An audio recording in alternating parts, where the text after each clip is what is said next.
Iran Contra hearings? Yes, I did. Yes, I did. Portions of it. I watched it for a few days. I watched a lot of it. My husband was addicted to it. I watched very little of it. But I did follow it very closely, yes. Do you think they're telling the truth? No. No, not really. Not the whole truth. I think they're under oath, so I think they're telling the truth. They couldn't remember. They all had lobotomies. Then nobody could remember anything. You talk about senility. Holy cow. They were lying about most everything. There is a lot more to the story, but whether or not we'll ever find out about it is another question. This week, Channel 4 had a TV exclusive on an American documentary. Cover Up is a powerful examination of the Reagan-Bush administration's involvement in the Iran-Gate scandal. But it hasn't been shown on the American networks. In fact, it's been passed around on video, and only tonight gets its Washington cinema premiere, a mere jelly beans throw away from the heart of the scandal itself. Well, now as President Bush takes office and Oliver North puts on his sincere face to return to the witness stand having dodged the main charges, the US media has gone mysteriously quiet on the issue. So are the American public bored with the uncomfortable revelations about their government, or has vital information been withheld? Well, next week there's a new account of the Iran Contra affair. Not a weighty, densely typed document or a film full of furrowed-browed journalists. It's a bright and jolly comic book. Brought to Light has been produced by the Christic Institute, a group of liberal lawyers in Washington who've collected together some highly respected comic artists, including Britain's own Alan Moore.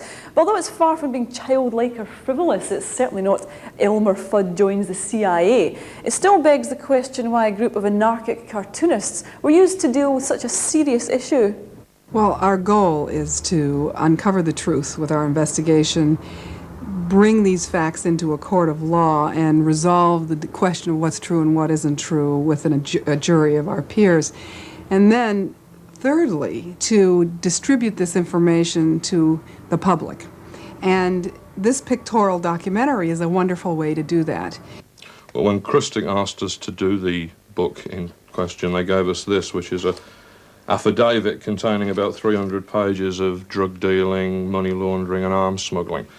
They also gave me a mountain of reference material about So High, which I then boiled down into a comic script of about 100 pages, which was then handed to Bill Sienkiewicz, the artist, who managed to reduce it to a 30-page comic book brought to light.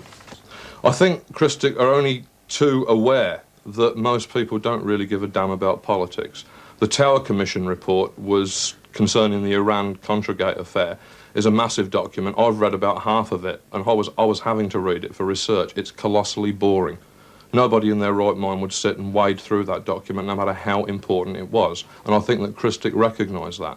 So what they wanted to do was to get the same information into a package that people would seek out, people would read, and people would retain.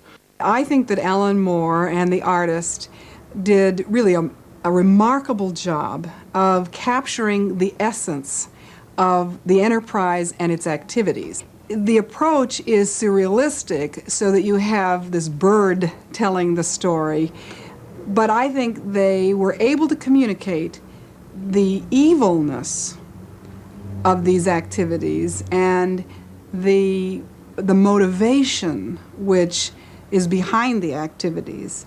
The Christic Institute has revealed the untold story of wider CIA action behind the US government's involvement in arms smuggling to Iran and illegal payments to Nicaraguan rebels. It formed the basis not only of the comics, but also of the film Cover Up. Witnesses were called. At one point, the hearings were disrupted by two observers who burst out in protest. Hence, the same news images are shared by the film and the comic book. But the British artists used more surreal and violent images to tell the story.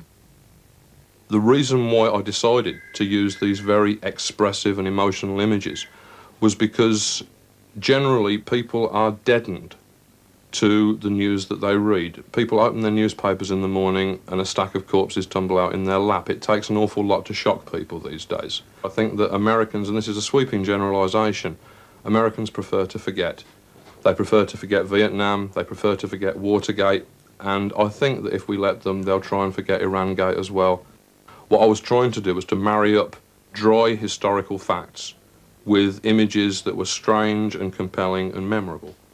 We have to work very hard to educate the public ourselves. We can't rely on the networks to do it for us. We are not aware of anybody taking specific steps to stop our information from being disseminated. We just know that it doesn't get disseminated at the level that it should be. I think that there is a section of the population which has become disenfranchised from the traditional sources of information and news. There are people who simply do not trust their newspapers, or, seeing the extent to which government can interfere with television, do not trust their television news. I think that those people of necessity are going to look for other means by which they can find out about the world that they're living in. I think that comics, although it's still in its infancy, could provide a very useful form of information for people in the 1990s. With comics you can have the best of both worlds. You can have the depth and weight of a political novel. You can also have that very seductive image track that you'd have with the best of cinema. I do believe that we're in a period of history where the issues are becoming so serious, certainly the ones that we're dealing with in this lawsuit are very serious. The implications for our constitutional democracy in the United States, the implications for the cocaine crisis that is happening here, for illegal covert operations in foreign policy, the ramifications are so serious that I would like to see people raising questions and putting pressure on our institutions using all kinds of creative methods. This is nothing new. The CIA are quite prepared to use comics to try and topple a government that they don't happen to agree with. There was a very strange little comic that the CIA produced to give to the Contras down there, which told them how to bring down the Nicaraguan government by phoning in sick to work, blocking toilets, and doing all these other things, which I'm sure must have had Daniel Ortega insanely worried. We are trying to inform the American people about the doings of a government that we don't happen to agree with, using the same medium. It's perhaps interesting to note that the Pentagon published a survey some years ago in which they tried to find out what was the most efficient means of getting information across to people. They tried text with pictures, they tried pictures on their own, and eventually they tried comic books. And comics was far and away the most successful medium. So if it's good enough for the Pentagon, it's certainly good enough for me.